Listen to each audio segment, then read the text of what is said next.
Tumisulti sa taong nga siya, tua sa langit layo apan.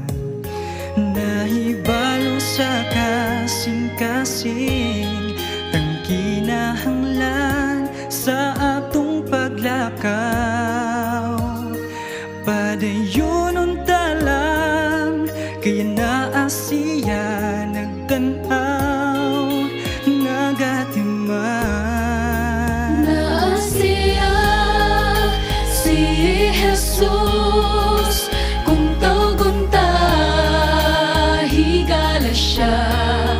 Lakauban, langka niya, pakisulti ka sa ligan.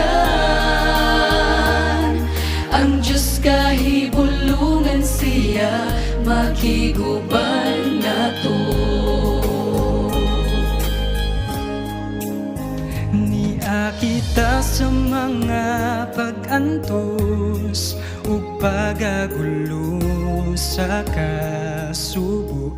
Nakasayod siya sa ligil lang kay naa siya, nga nagauna sa mga dalanta.